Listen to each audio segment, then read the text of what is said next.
Good morning and welcome to the Camnet Breakfast Show, Wednesday edition, and we talk about governance, policy, and politics. I'm your usual host, Patrick Soko, but I'm not alone. I'm with my colleague Nelson Zulu. Good morning. Good morning, Mr. Soko, and it's good to have you back on set.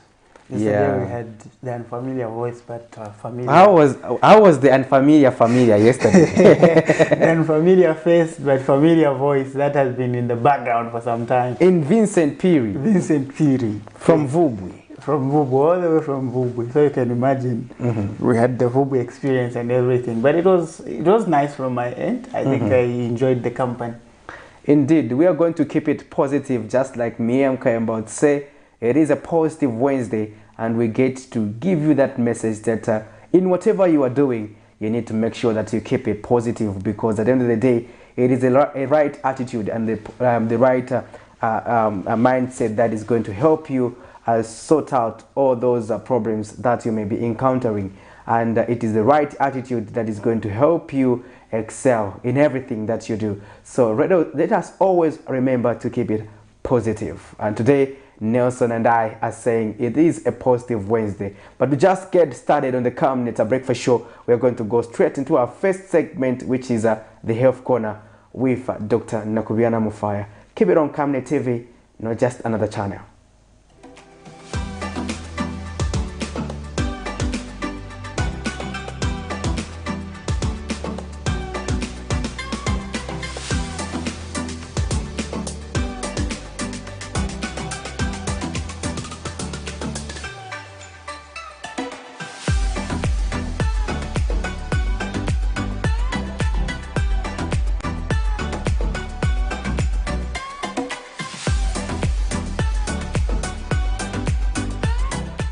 Good morning and welcome to the health segment on the Breakfast Show. I am Dr. Nakubiana Mufaya. This week we have been discussing about malaria, and we have learned so many things about malaria.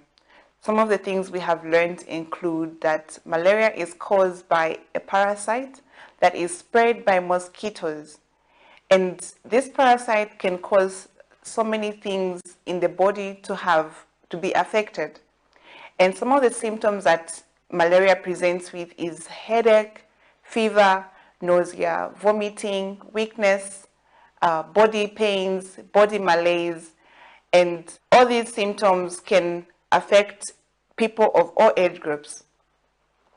Malaria can be treated, and we also highlighted some of the treatment, and we talked about how malaria can be diagnosed in the hospital and treated in the hospital.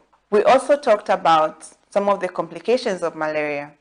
We said malaria can affect the brain, it can affect the lungs, it can affect the kidneys, the liver, the blood, and even affect pregnant women and their unborn children.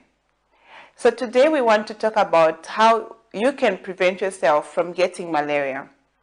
There are some things that you can do at home to prevent yourself from having malaria. One of the things that you can do is to make sure that you always sleep in a mosquito net.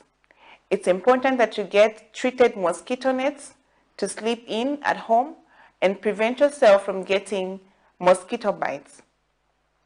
The other thing that you can do is cutting down grass that is around the house. Mosquitoes that cause malaria, and just mosquitoes in general, usually breed in grass areas. So make sure that you cut down the grass that is around the house.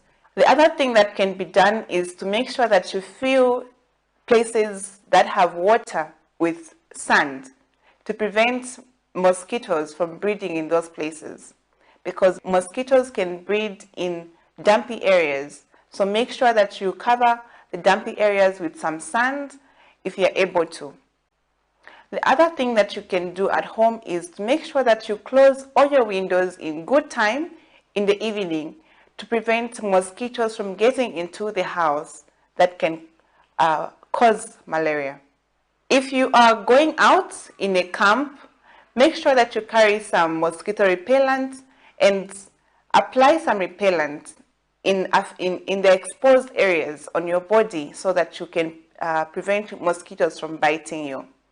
For pregnant women, make sure that you always attend your antenatal, and they usually give medications to prevent pregnant mothers from getting malaria. So be sure to go for your antenatal visits every month. So these are some of the things that we have learned this week, and I hope you have learned something. I hope you have learned that malaria can be treated and that malaria can be prevented by preventing yourself from getting bitten by mosquitoes. So make sure you protect yourself and make sure you protect your loved ones at home. Thank you so much for watching, and I wish you a very prosperous and happy 2023.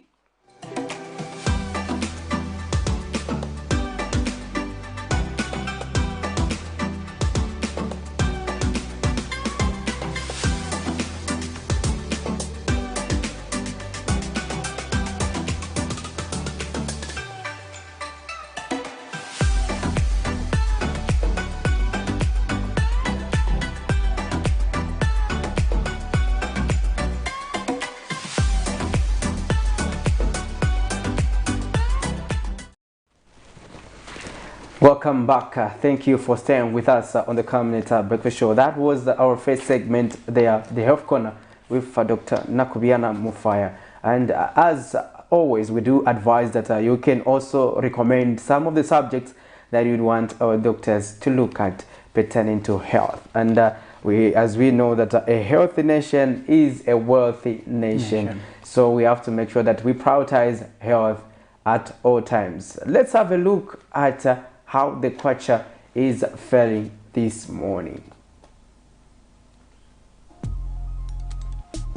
Now, $1 is buying at 24 kwacha 21 ngwe and selling at 24 kwacha 69 ngwe. The euro is buying at 26 kwacha 15 ngwe and selling at 26 kwacha 66 ngwe. The Greater British Pound is buying at 30 kwacha 46 ngwe and selling at 31 kwacha 06 ngwe. The South African rand is buying at 1 kwacha 28 ngwe and selling at 1 kwacha 31 ngwe. So those are your money market updated this morning, the 13th of December 2023 at 0713 as per financial institution that we do monitor, but they do vary from one period change to the other, but the differences are minimal, they just cents.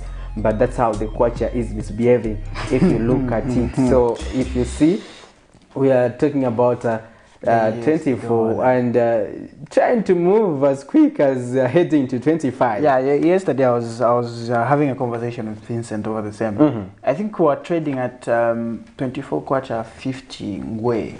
Then I'm saying, okay, the dollar will continue to soar, and if anything, there's also need now to begin to be productive. But this is, this is a period where most of the times we as Zambians prioritize the import of things that don't even add value, the likes of fireworks, because everyone wants to celebrate and they come in bulk. So I'm like, okay, quite interesting. But you see, as you are able to see there, the numbers continue to increase, and this should also be a sense of worry for someone out there. Yeah, indeed, that cause for worry, because that is a reflection of how things are in our economy, and we can only hope that authorities will continue to put in place measures to just address that issue. And earlier this week, we did have opposition political party leaders challenging the government to outline some of the measures they are putting in place to just make sure that they stabilize the currency. However, we have seen that so far the situation is still there, and we can only wait to hear from what the Minister of Finance will be making. I'm sure pretty soon he will be making a statement pertaining to economic situation of the country. As you already know, we are also implementing an International Monetary Fund, IMF bailout program, and that is also having a negative effect to our economy. And we have seen the removal of subsidies on some of the key sectors, such as electricity, fuel, and agriculture. We're talking about meal. So those are some of the issues that have come with that package. And at the moment, as things stand, it's a matter of tightening our belt. But the question that we do not understand is that for how long or how tight should our belts be? We can only wait and see how they will continue to work on the economic fundamentals, because we have to just remain optimistic that things will be improving for the better. However, according to the Bank of Zambia, also the economic outlook, it looks positive soon, and we're just going to be hoping that that happens. And that also depends on the production in the mining sector. So the mining sector hasn't been as productive as it should be. As you already know, mining is the mainstay of this country, and it is the major driver of our exports. So if any challenges we face in the mining sector tend to reflect into our economy. So we just hope that the mining sector will be stabilizing now that the government and KCM and Vedanta opted to resolve the KCM issue outside the courts of law. Now that we are also looking at investments in the Mopani mine, we are hoping that things will be able to stabilize. And also we are aware that there are quite a number of mines that pertain to gold that are coming on board. But how are we making sure that we get the maximum benefit out of it? And also we have seen calls on government that it should enhance the participation of artisanal, the contribution of artisanal mining to the country's mining profile. And we have also seen that there has been calls to make sure that what is called as illegal mining is legalized, so that people are able to undertake mining activities in an orderly manner. Yeah, and those are some of the issues when we look at the current state of things in the country economically, and also the aspect of society and itself. But hey, we continue into our next segment and look at some of the stories that were making headlines in our previous bulletin. And this is a segment we call Zooming In the Headlines. And then at a later stage also, we give a platform to our audience out there to provide their perspective on a particular subject. And one of the stories that we get to look at this morning is one that is coming from some traders whose stores were demolished in Kamwala near the Universal Church, and now they are stranded after losing their goods in the process.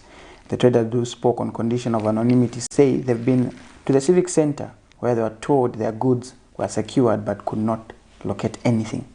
Meanwhile, Kawata MP Andrew Taengwa has advised city fathers to be more proactive in engaging traders and taking improved action against their source of income. Wow, this is one story that also, when you look at it, this raises a lot of questions more than answers. But let's get to look at that story. On 3rd December 2023, the Lusaka City Council demolished more than 100 makeshift structures in Kamwala area near Universal Church. According to Lusaka City Council Public Relations Manager Chola Mwamba, the structures were constructed without permission from the local authority, further warning that no illegality will be tolerated in the city. Illegal construction of buildings in this city is one of the major challenges that the local authority is facing. And we would like to appeal to residents that they should take interest in ensuring that whenever they are coming up with a building, or rather erecting a building, they should engage the local authority. However, some affected traders who demanded anonymity are not happy with the fact that the council watched them erect structures and only to demolish them when they were completed. They feel the council should have engaged them before erecting the structures and before demolishing them, so that they would have secured their goods, which they have lost in the process. The affected traders told this reporter that they have trekked to the civic center to look for their goods, but to no avail. Vakanso vale mwana tuleyamba okushitisha tabalandire poefiti fyonse after twakula palinda namasana eshangire poeshingi after twakula elo balisa batutobera so kubuteko kutibwa kwato okulolesha apo kumulando koti binda namashaona ikyapa shamatiri oshitwale chitana katundu imbi yatwaye mwana nokuyimona po yali baso chabe. So tuli affected sana. Twalile ku civic center bambi katundu tatwaye mwene. But balanda katundu nseri kuisa civic center. So buteko butulolekeshepo nga matretas fe bali kuna. kaise mbulosomezi vanakamba kuti vana katundu wonse vachite bwanji vachose mutipolo pwanya sembe tinachosamo katundu so ine manzanga vena katundu anaipeza but ni katundu yanga yonse kupeme napeza polo imozi so apa nikhala che kunyumba apa nikhale kunyumba ndiye mwanezo sungira na vana wamene muja ndiye mwanezo kunsisa na vana wamene muja muli katundu yamene jamene nasowa so anipemba kuti vakanso at least vanuze kwa mene kuli katundu yanga survivor ndiye tebo yanga paso nikhale dipe chichosi ndipeka kandi yenze kaya kuti tunaziwe pasatale ndiye panda pesa kati na waoda katundu ero wabwera kuno pesa katundu yonse kulibe waenda ukanso wapeza futi kulibe so anapoyambira nilibe lokoini nilibe yakuti kapani ngapezeke kuti na utafutika katundu na boyfaka. Efforts to get the other side of the story from the Lusaka City Council were unsuccessful as the public relations team promised to get back to this reporter but could not by broadcast time. Meanwhile, Kawata Member of Parliament Andrew Taengwa has advised the local authority not to wait for illegal structures to be completed, but rather stop them as they take shape. What we saw at Universal Church, I think also that we can blame it on Lusaka City Council, who should have acted before these people started building. Even in Kawata, when we see something that is wrong, we don't hesitate to involve Lusaka City Council. Just a few days ago, we saw some people that had actually gathered at the Challenges Cemetery, where they wanted to start sharing the road reserve. Immediately when I heard that, I came in and stopped them because we do not want to encourage people doing some illegal activities. So the first thing that the council should be doing is to be proactive. Let them move on site. Check wherever there are illegal structures being erected, not only in markets but also even in residential areas. For the affected areas, theirs is a prayer that the source of livelihood which they have lost will be replaced soonest. Vincent Piri for Camnet TV News, Lusaka.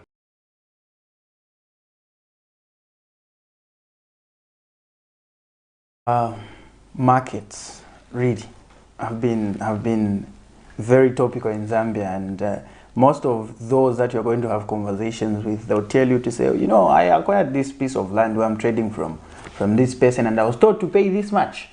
So now this, I don't know if it's an illegality or it's a legality that should be perceived in a certain way, because when you go and talk to this trader, they'll refer you to a certain person. You see, I was here, I paid 15,000 to this person, and the council will come and say it's illegal.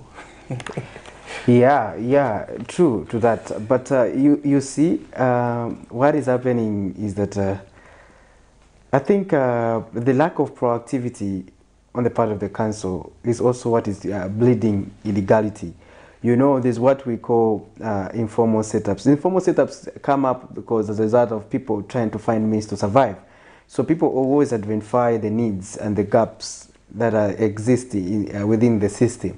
Now, when they find these gaps and see, they try to provide a service for themselves. They try to cater for themselves, you understand? So now, but where is the authority? So now you would find that the authorities come after things have already degenerated. You understand? So, and that is not a good way of running things. So you need to make sure that you are checking. You have inspectors. I'm sure they should have the council as zones. Who are the people responsible for Kawata? Even the councillors there. In fact, if it is the councillor has been warning them several times. I remember previously, then our reporter Zipora Mushara would talk to the councillor, and the councillor would even explain to say, you'd find that today there is no structure. The following morning you find there's a structure. So they build overnight. So like in the day you'd find that it's business as usual, but at night you find that this makeshift store will be done and completed and everything at night, and everything done. You are coming, you find there's a structure, someone is already selling. So, and you know, when things are like that, so you'd find that the authorities are just watching. Yeah, I think for me, the bottom line, or the point I would like to do much on, is the proactiveness, especially from the city fathers. Look at what is happening. We've said no to street vending, but we still have some street vendors that are trekking the streets. Even the same area that is being referred to as, no, it's being illegal, we still have some traders that are going back and to trade from there. Yeah. Already they are going back and they are still watching, and it will degenerate. Then that's when they will go to the side. Exactly. So what is the problem really? Is it the question of lack of manpower? Is it the question of lack of resources? Is it a question of being overwhelmed by CDF and failing to look at other equally important issues that they really put their house in order and make sure that they rise to the occasion and address issues that affect our people in society? Because illegality continues to thrive because of lack of proactivity. So now, today we are also looking at ending political violence in Zambia. And remember that political violence is always common, especially during elections and political activities, just to say. And we thought we were going to end this vice, but we see there are some people who continue to exhibit impunity. Yes, and I think it's really disheartening because we're coming at a time, I think, even the country is not in an election mood. So I don't expect someone to be involved or to be entangled in political violence. Yes, indeed. So we have an interesting story that happened on Monday, and this is a story where the socialist, where we saw the UPND, suspected UPND youths allegedly attacking economic freedom fighters president Kasonde Mwenda. That's on the Copper Belt in Kitwe when they were about to have a press conference. And also people who were harassed in the process, journalists who were taken to the police for questioning, and they were later released as confirmed by the Zambia Police Public Relations Unit. Now, that's a story we are going to be looking at, and as we are talking about ending political violence, we want to hear from you, our dear viewers, to say, what are some of the interventions do we need to just avoid violence? Isn't there a better way of us conducting our politics? That is what we'll be asking. So we're going to look at that story and another story where we have the Socialist Party youth say Monday's attack by the suspected United Party for National Development UPND cadres on Kasonde Mwenda justifies the concerns of political cadre violence in the country. Speaking in an interview with Camnet News Tuesday afternoon, party youth spokesperson Stanley Mubasa says the party leader Fred Membe and other opposition political party leaders have been attacked by cadres. Hence, Monday's attack came without surprise. But United Party for National Development UPND youth spokesperson Phineas Pumuro has however distanced the party from Mr. Mwenda's attack, stating that it was stage managed for propaganda purposes. On Monday, suspected UPND cadres attacked economic freedom fighters leader Kasonde Mwenda and his entourage in Kitwe on the Copper Belt, an incident that was captured live on Facebook. So let's have a look at this story and we'll be back on the other side. Police station today at 10 hours received information that Mr. Mwenda Kasonde, the president of Economic Freedom Fighters Party, was having an illegal meeting at Gisela Guest House in Kitwe. Brief facts are that police received information that the president of EFF and his entourage was having a press conference. Police visited the scene where they found Mr. Mwenda, Mr. Siame Changala, Secretary General, Mr. Francis Sampa, Copper Belt Chairperson, and 6 journalists. They were asked if they had notified the police, of which they stated that they did not, and apologized for the oversight. All were advised to accompany the police to the station, where they were warned and advised to stop any further illegal meetings, of which they acknowledged positively and were let to go. Police have initiated investigation into the matter. Later on their way, they were blocked by people who apprehended them and brought them back to Riverside Police Station, where they were released since there was no report of any alleged matter. As regards to the theft of the laptop for Mr. Kasonde and the car keys, the laptop was found in the vehicle he was using, and the car keys were brought by a taxi driver to Riverside and handed over at the station. The reports we have as of now are for assaults involving Mr. Kasonde and Mr. Changala, which we have launched a manhunt for the suspects believed to be in Chingola. The complaints have since been issued with medical forms. Monday's attack by suspected United Party for National Development UPND cadres on Economic Freedom Fighters leader Kasonde Mwenda in Kitwe has been condemned. The alleged attack, which was recorded live on Facebook, comes on the backdrop of isolated similar instances, contrary to the government's pronouncement on the matter.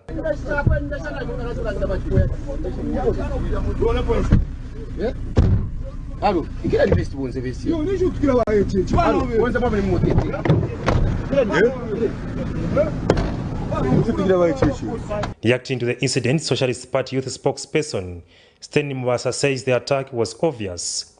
Speaking in an interview with Camnet News, Mr. Mbasa says several opposition political party leaders have been expressing concern over the increasing political cadre violence in the country.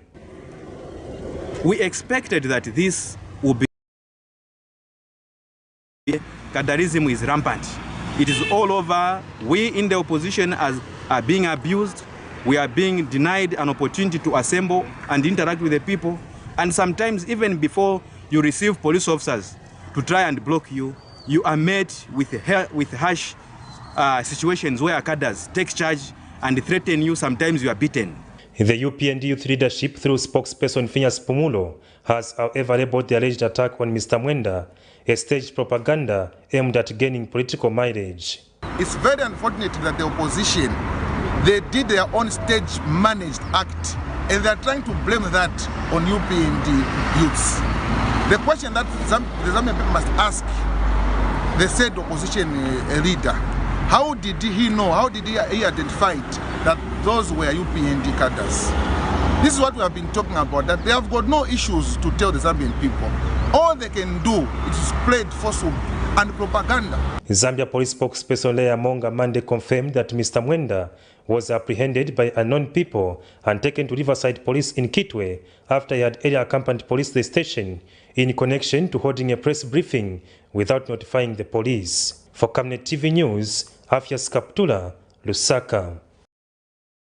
In the world of today, media has become as necessary as food and clothing, as it plays a significant role in strengthening society and shaping lives. According to a survey by JSTOR, the independent media in Zambia is weak due to a hostile political and legal environment.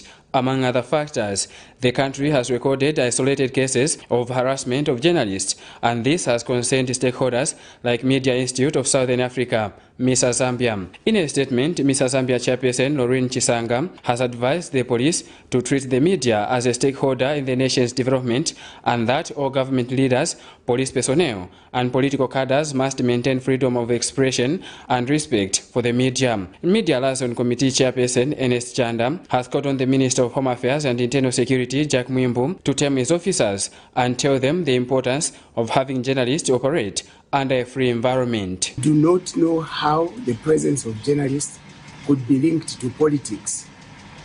Why harass the messengers instead of dealing with the convenience of that press briefing? What was the problem with the journalists? Why did the police behave like that in Kitwe? We also appeal to the police command that they should tame their officers and sensitize them on how they should draw boundaries between their work and the work of journalists. We should not be treating each other like this. This is very bad. This is dictatorial. It's not good for democracy. And this is how dictatorship is bred. If this is not controlled by the powers that be, then we have very big worries, a lot of worries for the future that is coming, especially ahead of the 2026 elections. Meanwhile, human rights activist Wesley Mianda has described the harassment of journalists by police as unfortunate. The police were just supposed to approach the team to advise them not to go ahead and not to start harassing them, taking them to police, reaching the extent of confiscating cameras for our journalists. That is total harassment, which we don't expect, especially in Zambia, where we are preaching about, the rule of law, where we are preaching about, respecting and protecting fundamental human rights. It's unfortunate that we are still in the spirit of celebrating or commemorating the 75th, Universal Declaration of Human Rights anniversary. On Monday, December 11th, 2023, armed police officers from the Kitwe Crack Squad stormed into the Economic Freedom Fighters press briefing at an MD Lodge and confiscated gadgets like cameras, as well as apprehended the journalists along with the opposition party leadership, who were all released later.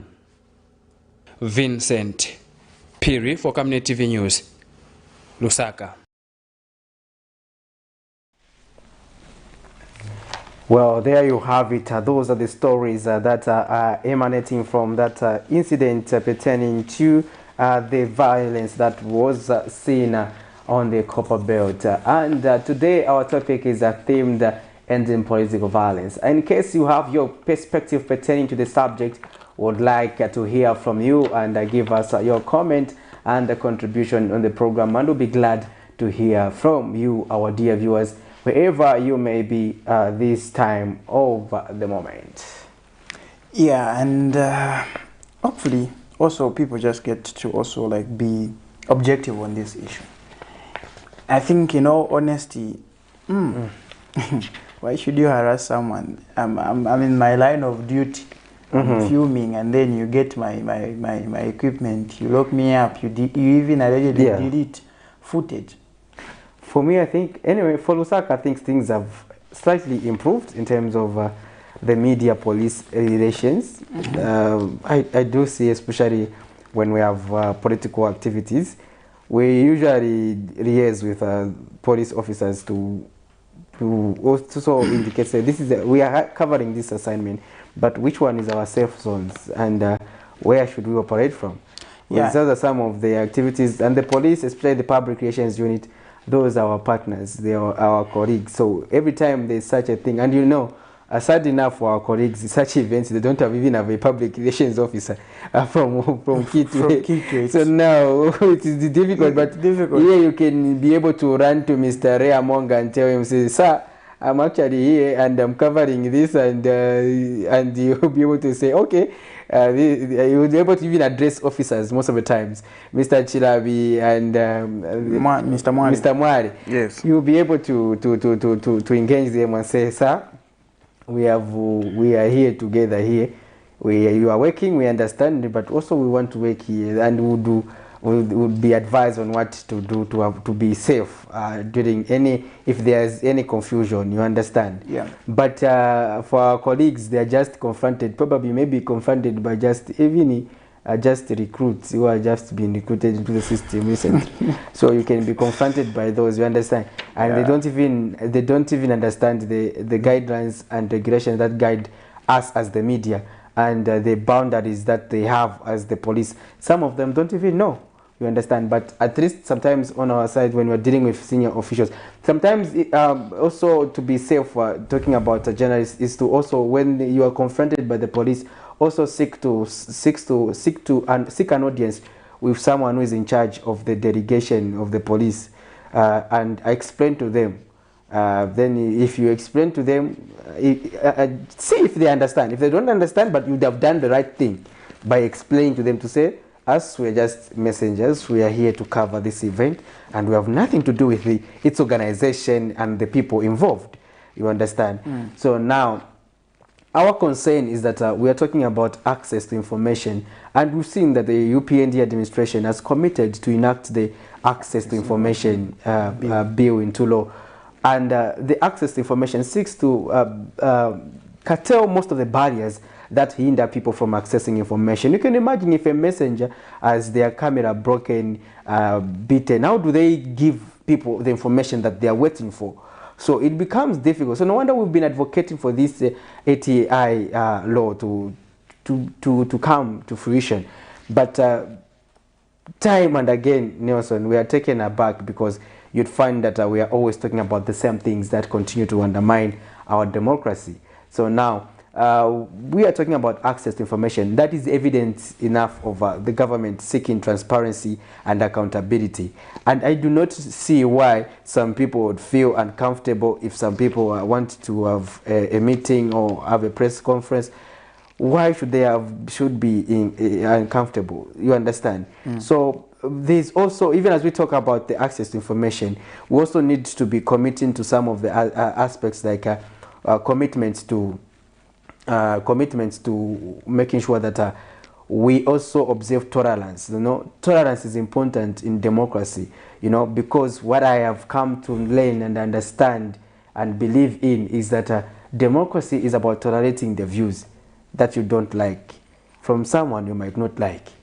So you can imagine, first of all, you do not even like this person, but imagine you are compelled to tolerate whatever they are saying. How hard is that? But that is what democracy entails. So sometimes, cadres at lower levels, sometimes they may not understand that fact. And sometimes they may feel, no. Like you heard in that video, they're saying, you are insulting the president, you understand? You are insulting the president. And honestly, even I understand where they're coming from and why they are saying that, because you know they have to protect their leader, you understand?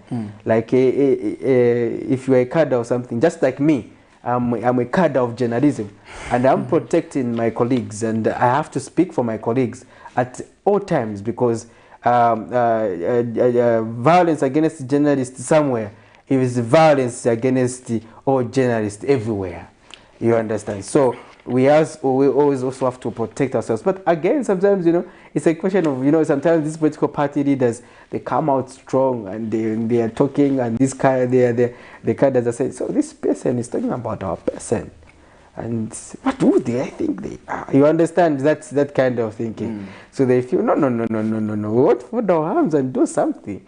But you just can't take matters in your own hands. You can't bypass the law. No wonder we have laws. There are people who are facing consequences for insulting the president, as we talk. Yeah. And that is following the due process of the law.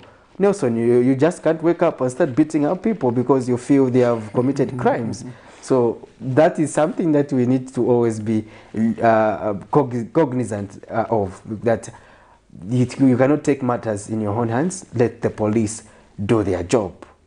Wednesday edition of the Camnet TV Breakfast Show, and we are looking at the topic ending, how can we end the political violence in Zambia? You too can come through and give us your perspective, your contribution on the topic of discussion, and really what do you feel should be the way forward in as far as ensuring that we curtail political violence in the country. But moving on, we look at another story from the non-governmental organization NGOCC, who has expressed disappointment over the 1 year 2 months jail sentence handed over to a Matero man for assaulting his wife.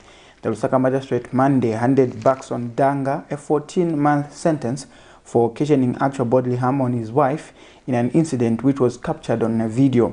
Reacting to the sentencing, NGOCC Executive Director Annie Anamela says the sentencing is too short to deter would-be offenders from engaging in the vice. The sentencing of Lusaka's Matero 56-year-old Baston Ntanga to 1 year 2 months in prison for assaulting his wife has not sat well with the women movement in the country. In August, Mr. Ndanga became infamous as a video of him battering his wife went viral on social media. Reacting to the sentencing, non-governmental gender organizations Coordinating Council NGOCC Executive Director Annie Anamela has described the sentencing as disappointing. As NGOCC, we find that sentence very, very disappointing, because we think that until and unless we ensure that those that perpetrate GBV receive sentences that can deter other people, we will continue to see GBV escalate with impunity. Speaking in an interview with Camnet News Tuesday afternoon, Ms. Anamela says there is need to stiffen punishment of GBV-related crimes. What we would like to see as NGOCC is a stiffening of the penalties that relate to gender-based violence. We know that at the moment, rape has a stiff penalty of a minimum of 25 years. But anything related to gender-based violence needs to have penalties stiffened so that perpetrators are discouraged from carrying on with this vice. For Camnet TV News, Afias Kaptula, Lusaka. Issues of gender-based violence in the country have really been a topical issue, and as we even observe the 16 days of gender-based violence activism, that is GBV activism, I think those are concerns that also should be brought forward when it comes to the issue of how do we stiffen punishment. Because in all honesty, I think for me also, looking at the gravity of the video itself and how the assaulting was done, I think even when I was writing that story, I wasn't really convinced that 14 months was supposed to be a sentence. Oh, why should you be convinced, sir? You just carry the message for what? You're not persuaded. I was not persuaded. I carried the message, yes, but I was not persuaded that 14 months, really? I mean, beating someone that you claim that you love in such a manner, and I mean, turned into a punching bag. 14 months. There's a saying that others show love by beating. Not in such a fashion. Not in such a fashion where you're even maybe left with some wounds, you feel some body pain. No. That's not how it should be. That's not how it should be. I mean, no. You can't show love in such a way. Yeah, indeed. That was a very, very sad video that emerged the area this year, and it raised a public outcry. And members of the general public, we are not happy about that incident. And we've seen that the courts have met their decision.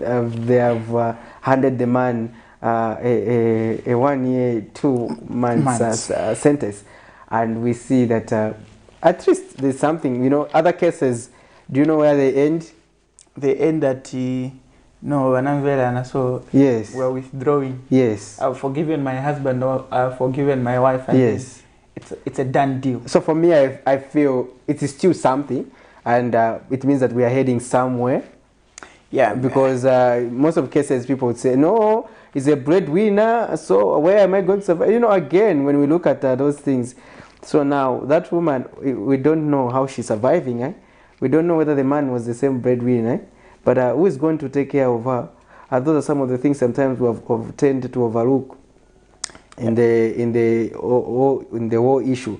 So sometimes government has to do more through the Ministry of Community Development and Social Services, because if you look at it, sometimes people struggle to survive. No wonder you find that they end up withdrawing the case to say, who is going to take care of me? You know. So we need to make sure that there are various interventions that protect victims or survivors of gender-based violence, so that we understand how they are coping. Now you may jail this person again. You say, the other person says, now manipa isa na njala. You get a sense. Yeah, but all in all, it has to do with our systems. How do we strengthen them to make sure that they accommodate people who may be vulnerable or just holding on for the sake of saying, is a breadwinner? No, we have to see how these safe houses are also strengthened to make sure that GBV survivors are well taken care of. Yeah, even on Monday, I think when we had a conversation on the sidelines after the sentence was handed over, the victim was able to at least talk to us, and then she welcomed the sentence. And also mentioned to say, yes, I do understand that he is my breadwinner, or he was my breadwinner. But when things have worsened, it's high time you begin to decide on other things, on what to do. And thankfully for her, she was lucky. She's under the auspices of YWCA. That's good. So YWCA intervened there, but you see, YWCA is a non-governmental organization. Yeah. So this is where sometimes YWCA may not come to the party. So now what happens? In all handy. you get a sense. Yes. So anyway, we're just going to also record that story so that we just refresh the memories of our viewers. We had this story that was on Monday, where the sentence was handed over, and we did speak to the victim pertaining to the same subject regarding the perpetrator. So you too, our dear viewers, in case you want to just give us your perspective pertaining to the sentence that was handed to the perpetrator of violence, you can equally give us your perspective on the Camnet Breakfast Show. And those of you watching us via our social media platforms on YouTube as well as Facebook, we would like to thank you for staying with us, and keep watching, and tell us where you are watching us from, and also give us your comments and contribution to some of the stories that we are looking at this morning. And we also want to hear from Zondiwe. We also want to hear from one Majila, and I'm sure Majila has already left us a message, and I'm going to be looking at that a little later. But before, we're going to recap this story that is pertaining to gender-based violence, and we look at how the courts made the verdict pertaining to how that man should be disciplined pertaining to the case involving the beating of a wife. So this is an eye opener, especially to the incoming ones like Nelson Zulu, that they don't need to beat their future wives. If they beat their future wives, they risk going in. GBV is a serious case. And you know what? We are talking about the 16 days of gender activism that we were winding up on the 10th of December. It started on the 25th of November, and various interventions were put in place to just mark issues bordering on gender-based violence in the country. And we saw a number of activities by the women's movement, the men's network, and other NGOs that are working in this space. So let's have a look at this story, and we'll be back on the other side. Keep it on Camnet TV, not just another channel.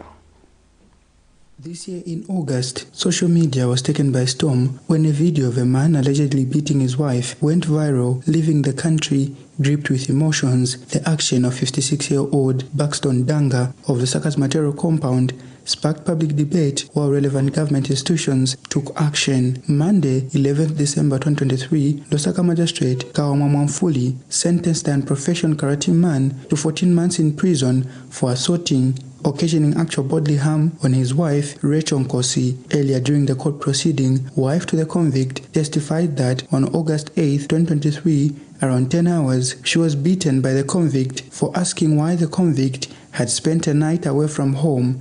She testifies that the convict took offense and ordered her to pack her belongings and return to her parents. The 30-year-old woman testified before Magistrate Mwamfuli that while packing her belongings, she went outside, and that's how the convict began to beat her while someone was filming. She explains that she feels embarrassed because the video has gone viral, as this is not the first time such a thing was happening. In mitigation, lawyer to the convict, Sally Tembo, pleaded with the court to consider that the convict is a first offender who is regretful and remorseful of his actions and has learnt a lesson during the time he has spent in custody, and now believes that physical abuse is not the solution. Counsel Tembo also asked the court to consider that the victim's testimony had no evidence of the video before the court. However, in passing the sentence, Magistrate Mwamfuli sentenced Buxton Danga to 14 months in prison. Meanwhile, speaking shortly after the court proceeding, wife to the convict encouraged other women in the country experiencing abuse in their marriages to speak out.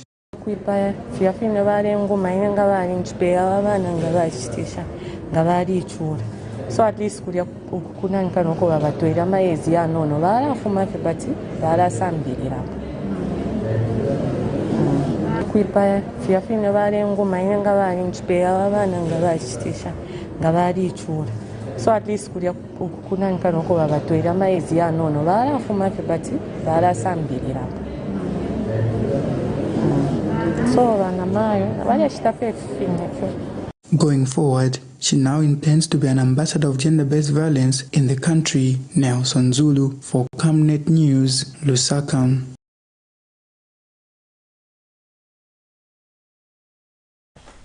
So there you have it. That was the initial story pertaining to the judgment that was passed by the courts on the perpetrator regarding that gender-based violence case. And gender-based violence cases in the country continue to undermine this country's development because they are highly rampant, especially in high densely populated areas. And the government and stakeholders continue to sing GBV. But however, there was someone who told me, say, GBV, how can you give it a fancy name?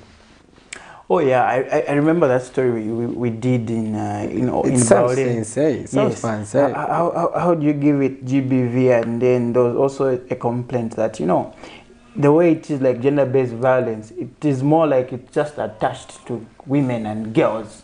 It doesn't indicate or maybe it comprise the guys as well as men or maybe boys into the picture. So maybe you should also create something like BGV. And then I was like, wow, you guys. Yes, those were concerns. So like girls. Yeah, so the concern was, you see, GBV is more like it's for the women and the girls. So create also now BGV for the boys and the men.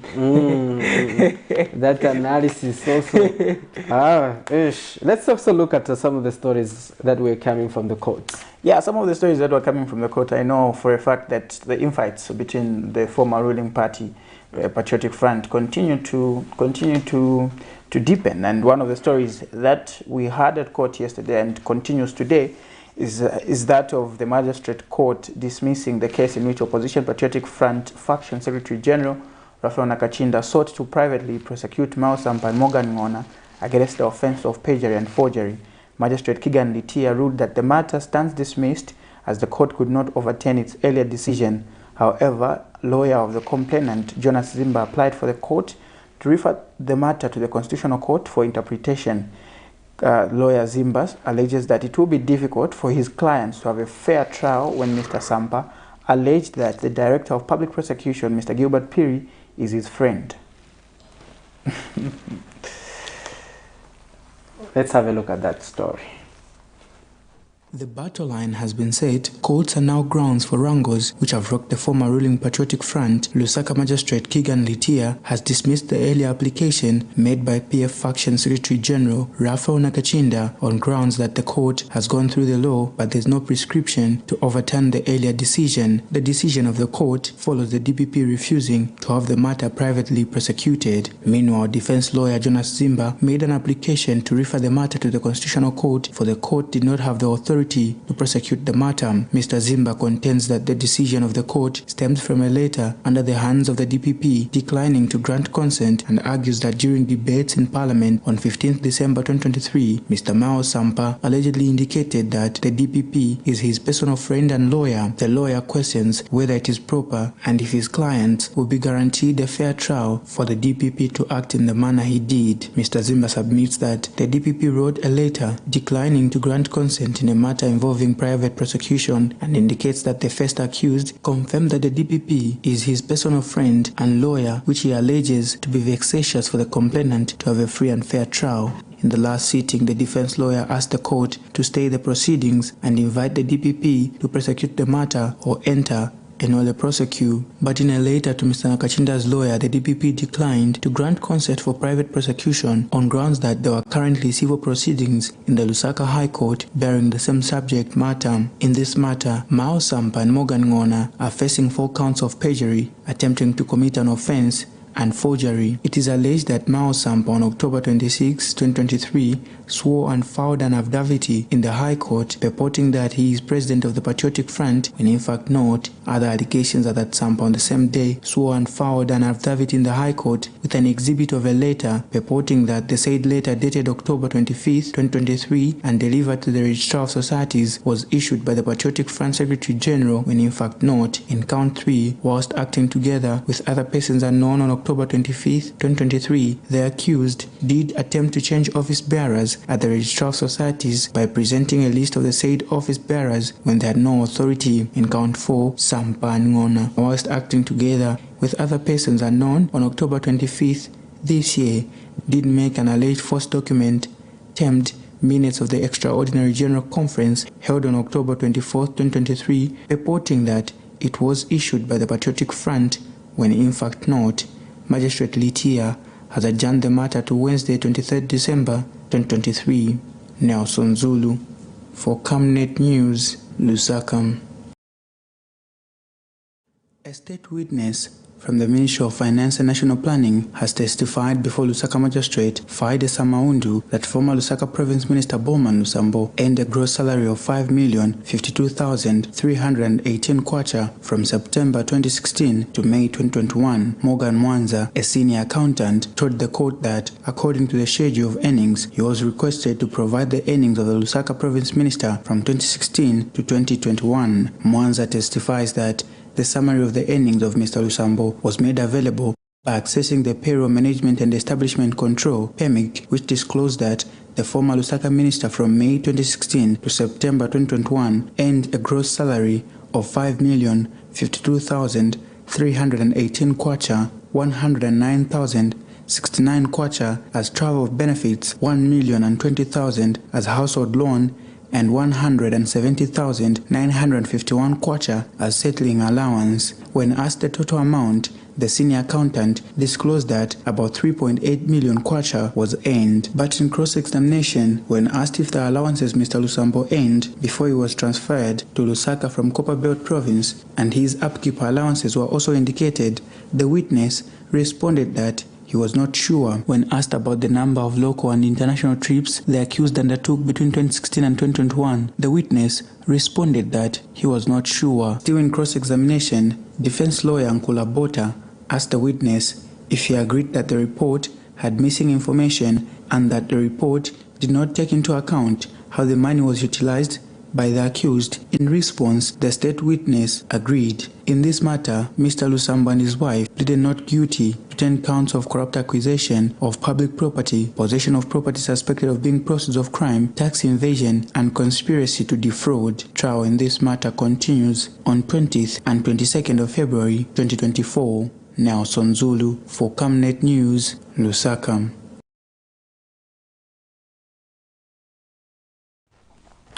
Those are some of the stories from the courts, and hoping to be following up on them today, because I think we do have stories that do continue today, and one interesting case to look out for is that of the wrangles that have continued within the Patriotic Front. And this one is where now Kigan Litia, who is the magistrate handling the case, where the PF, the other faction being led by the former president, so to speak, took Mr. Mausab and his alleged Secretary General Morgan Ngona to court for perjury as well as forgery. Now, they're saying we want to privately prosecute this person so that we find out on our own what exactly transpired, because these people are not the rightful owners of the party. Mm-hmm. Interesting issues. Again, where is that case? Because I remember the hearing should have been on the 29th of November. How did that go? There's also a case before the High Court. So that case has continued to be dragging. And if you look at this story as well, that is before the magistrate, the DPP failed to issue consent because he referred to a matter that is before the High Court of the similar nature. So it was difficult to have the same matter heard in the subordinate court and then also heard in the higher court. So the DPP said, for me to issue consent, it's going to be very difficult because you've got this issue in the higher court. So I think there's no need for me to give consent to prosecute this matter.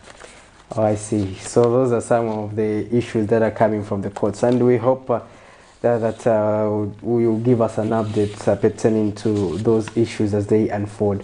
We also had a story where the United Party for National Development, UPND Deputy Secretary General Gertrude Menda says it is illogical to for Forum for Democracy and Development leader Edith Nawakwi to condemn President Hichilema's foreign trips when they are beneficial to economic development.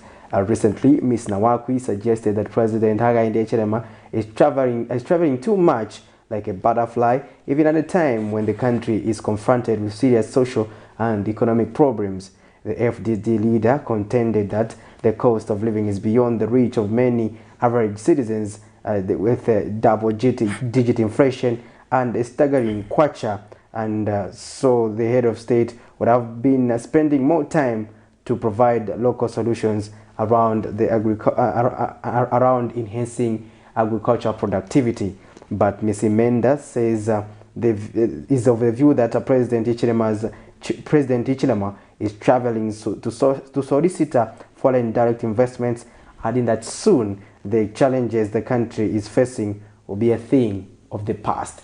And coupled with that, we are going to have a story where the Prisoner Reintegration Organization has underscored the need for the government through the Ministry of Home Affairs to support their proposal to establish a transit home for ex-inmates in the country. Let's have a look at that, and we'll be back on the other side. I'm not surprised that she's saying that. Let her wait and see.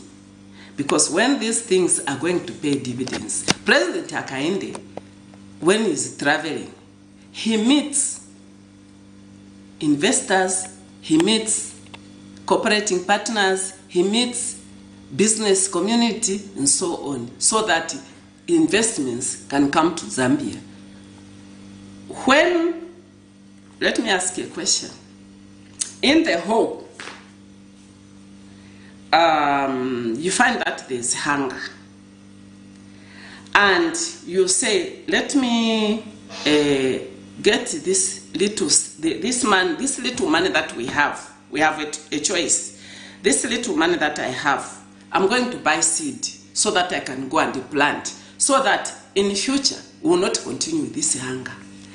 But some members of the family say, no, you're wasting money. Want that money, want to chew, we have no food, want to chew. It's important to look at the future, what it's going to bring. Don't just look at this. What President Hakainde is doing is sowing, so that in the future Zambia can reap, can harvest economically, and so on. So the economy that he inherited required that he has to travel. He's a marketing person. He's very intelligent. He knows how to impress the buyers as a marketing person. To government, because in Africa it is not common to have transit homes or halfway houses, the way they actually call them in Europe.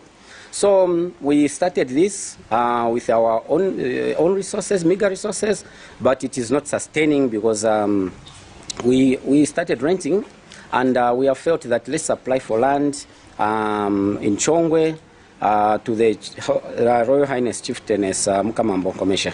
So we are still awaiting response, and we are now approaching government to say, government, can you come on board? Because we are there to complement efforts of government.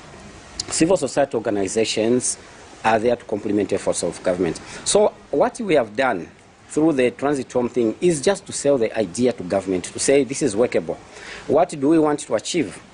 We don't want inmates to spend nights at intercity bus terminus, because they are stranded, they can't go home, there's no transport, they are scared to be attacked where they committed offenses. So this is why we are just selling this idea to government. Now government should be there now to call us. They should be creative to say, come, tell us, what do you really want to do? Because we are there to just show a way. We are not going to sustain a transit home. This is why even Matero Aftercare Center, it was initiated by other people, but then government, the Minister of Community Development came on board. It is sustaining. Then we have other people just come on to complement those efforts. Because with government, we are going to talk about a policy. So right now, we are still pushing to have a reintegration policy. We don't have a reintegration policy in the country. So once we have a reintegration policy in the country, we know that government will have clear guidance. How do we reintegrate ex-inmates into society? Well, there you have it. Those are calls by the Prisoner Reintegration Organization, talking about the integration of prisoners. Sometimes they are stranded, especially if they do not have any money with them when they are released and when they are pardoned. For example, during Independence Day, during Africa Freedom Day, all those days, sometimes people are stranded. So he's talking about the transit centers where these people can be taken to before they are waiting to be reintegrated, while they are also tracing to be united with their families. So that's a story pertaining to the prisoners' issues. And we also had a story pertaining to Madam Gertrude Emenda, who is the United Party for National Development, UPND, Deputy Secretary General, and she was castigating the FDD leader, Madam Edith Nawakwi, on her point that President Ishinema is traveling too much at the expense of addressing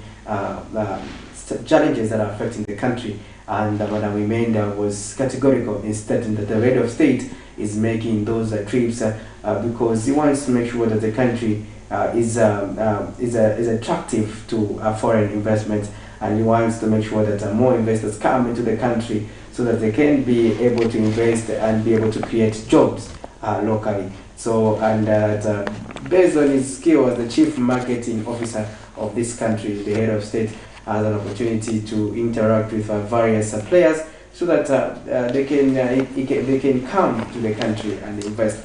and that was Madam Geto Limenda making her justifications there. But in case you have an opinion on the matter, you are always free to join us and also give us those contribution. And remember that you can always leave us a message on our Facebook page. The beauty about technology and social media is that with this broadcast that we have on our Facebook page, you can go back at any time and be able to just get updated regarding some of the stories that we have looked at and some of the issues that we have highlighted here on the Camnet Breakfast Show, so that you can also leave that message. It doesn't matter, you can still leave a message even after the program is done. Remember that you can also watch Camnet TV on the Remix application, which is Remix World TV app, and be able to watch Camnet TV. Just download that app and search for Camnet TV. You'll be able to watch Camnet TV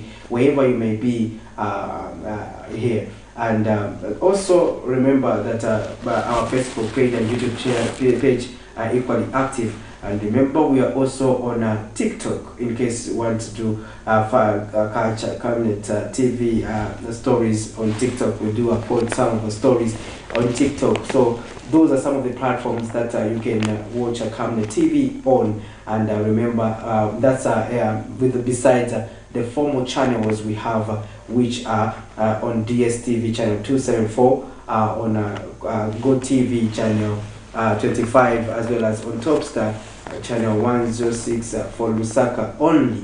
And those are the platforms where you can watch Camnet TV, not just another channel. Just a recap of what we looked at on the Breakfast Show. We started first of all with the health corner with Dr. Nakubiana Mufaya explaining issues pertaining to malaria on how you can manage it. And we moved on to understand how the kwacha is performing this morning today, and we saw that the kwacha is selling at 24 kwacha 60 ngwe, and it is heading towards 25 kwacha.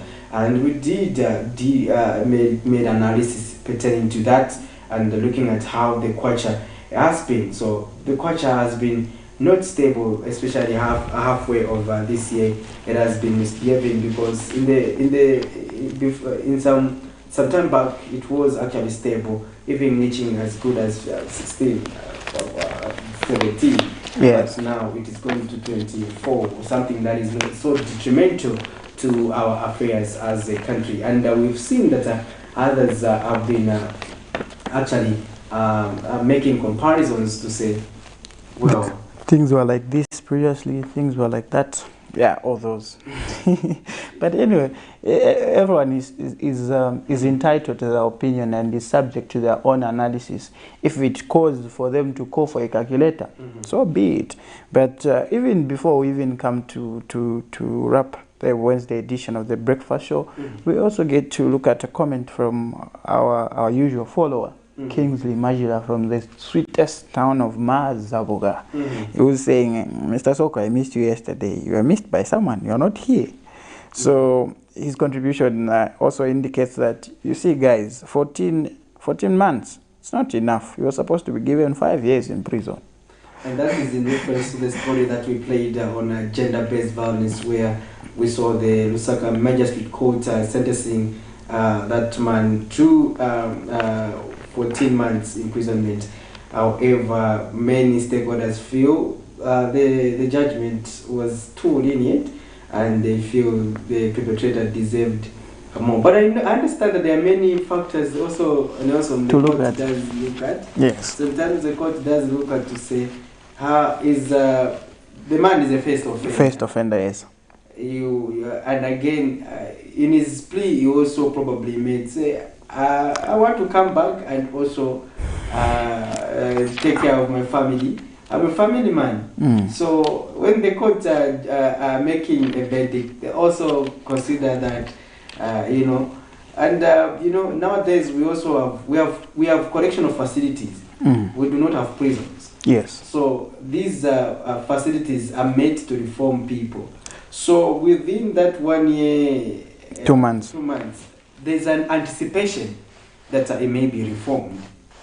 Yes, because I think even in mitigation, or when he was asked through his lawyer to speak something, he said he was remorseful and regretted the action, and during his stay in custody, he has learned that physical abuse is not the solution. So those were some of the concerns he raised to say, I think... He spoke for himself? Through his lawyer. Yeah. From the legal aid? Yes. And then like, no. You see, I have learned my lesson. Whilst in custody, I've learned that physical abuse is not a solution. So please, be lenient on me, because I'm remorseful. I've not wasted the court's time. I've said from the onset that I'm guilty. Yes. Yeah, I see. But however, there's a concern that I have before. You said that the video was not before the court. Yes, unfortunately, the video was not before the court from the side of the victim, because you know how it's supposed to be is you as a victim is going to testify. If you testify on something, you say you've been embarrassed, they'll ask or request for evidence. And then at the time the victim was coming to testify in court, the video was not made available to the court. So there was that confusion. But however, the magistrate, in the interest of time, just did indicate to say, okay, we're going to pass on sentence, because the video was not made available to the court, and the court won't rely on hearsay. Now, how did they went on to pass the judgment? If he at all is not, how did they determine that he's not guilty? How did they? No, they determined that he's guilty, right? Because there was a medical report that was provided. There was that evidence. But the exception of the video, does that reduce the gravity of the case? I think from my end, yes, it does. Because when you look at the video itself, there was some sort of gravity in terms of how this... Was it a deliberate move to reduce the sentence? Well, that we might not be sure. Because the victim, when asked to say, okay, do you have the video? Just like I have those questions, no. Also have those questions. We don't have. Yeah, remember, as journalists, we have to question everything. We have to ask questions. Why is things happening like that? And this is where we have to call it a day. Remember to always keep it on Camnet TV. This has been Patrick Soko and my co-host Nelson Zulu. Till next time.